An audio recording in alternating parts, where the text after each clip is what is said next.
I'm tired of people calling me. I know you're only calling because you're concerned. So I figured this is probably the best time to go live. Because my phone won't stop ringing.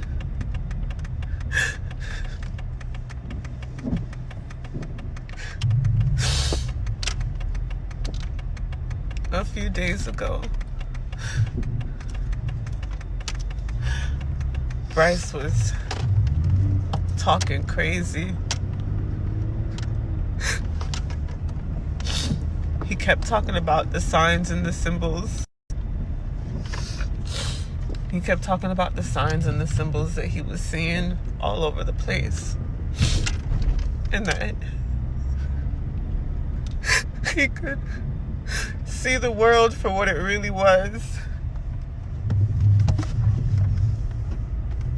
He kept saying that he could see people for who they really are.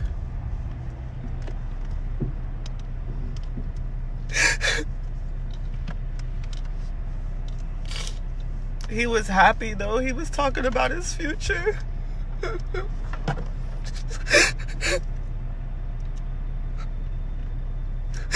He was talking about going to Georgia Tech.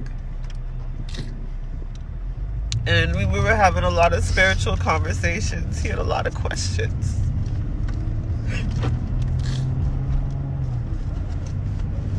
He had a lot of questions about spirituality and life.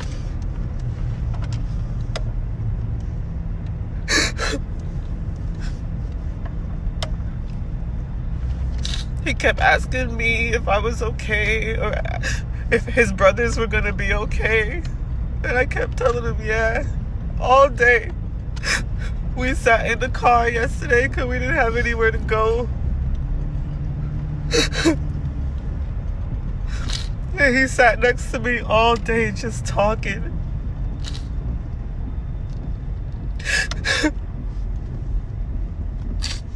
And I was stressed out. I was too stressed to really deal with it. And I kept telling him I had just started my period. We were on the streets again, homeless. The little job I got wasn't paying me all my money on time or in full. And I was so stressed out about taking care of my kids.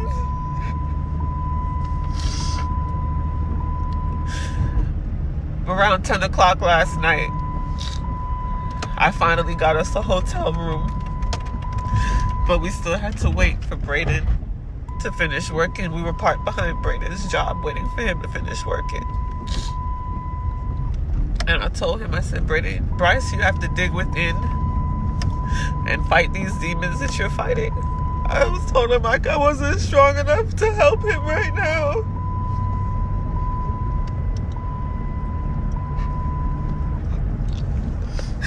That I had my own demons that I was trying to fight. He was stressing me out so much that I started getting chest pains.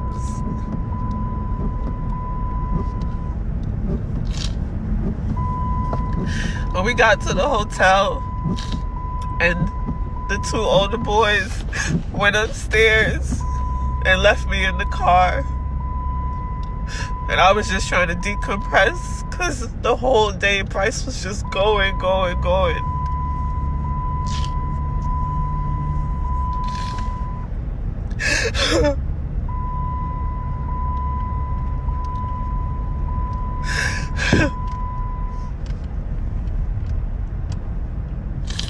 Bryce came back downstairs and sat with me. And I started telling him that he needed to get it together and toughen up, get his mind right.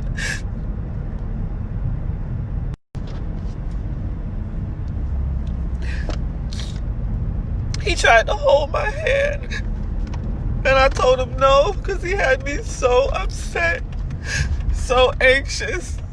I was like, I can't deal with that energy right now, baby.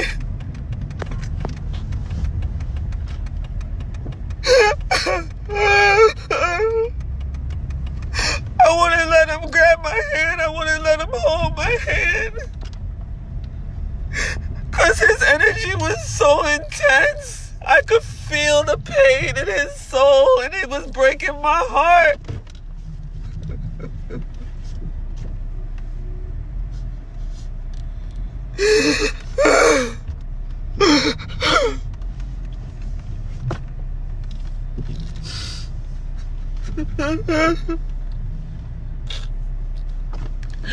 We went back upstairs to the hotel room. Brayden was already sleeping. It was cold, so I asked him. No, before that, I had my chest pain, so I was in the bathroom cleaning up. And he kept checking on me. Mommy, are you okay? Mommy, are you okay? Mommy, you gonna be okay? Mommy, are you okay?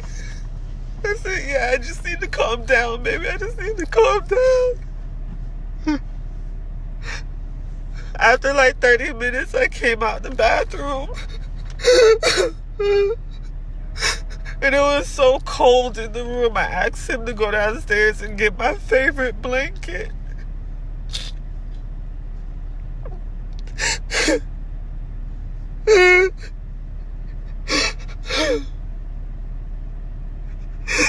After 20 minutes, I didn't see him, so I went downstairs. I checked the car. The blanket was gone, so I know he came to the car, but I couldn't find him anywhere.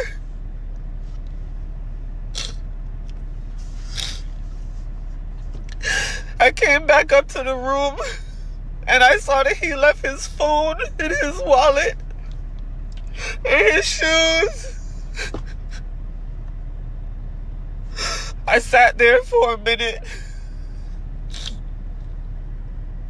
I sat there for like 20 minutes just thinking like, come on, I know you're gonna come back. I know you're gonna come back. He still didn't show up. So I woke up Brayden. I told Brayden to go walk around, go look for him. Brayden left, and I felt something in my soul. I just started bawling, crying. And then Brayden came back without him, and I started bawling, crying some more. Brayden was like, calm down, he's okay. But I knew in my heart he wasn't.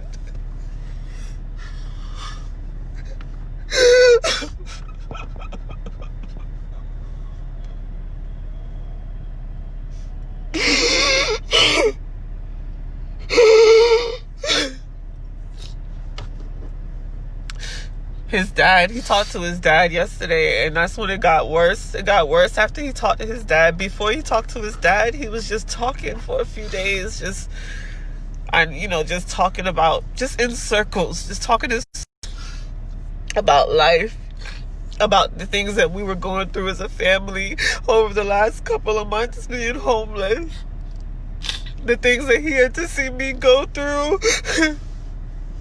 because we were homeless. But after he talked to his dad, he started getting paranoid. Like, I asked him to walk across the street to get me a ginger ale, and he was paranoid. Started talking about not being trapped by doors and mirrors.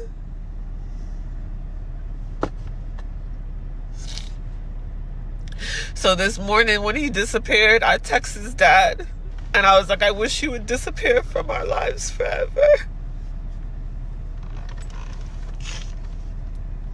In that moment, I knew something was wrong with my baby. And I cried myself to sleep. I woke up 7 o'clock this morning. That was at like 4:30. I woke up at 7 o'clock this morning, still no Bryce. I started calling everybody. Nobody heard from him. No friends. Nobody heard from him. I called my brother, and my brother said he was going to start making phone calls. My brother called me back, and he said there was a report that somebody got hit by a train at 4 in the morning. In my heart, I knew it was my baby. I called the hospital. They wouldn't give me any information on the phone, so I went to the hospital, and I couldn't stop crying because I knew it was my baby. I knew it. Brayden kept telling me he wouldn't do something like that, but he hasn't ever acted like how he's been acting for the last 3 days.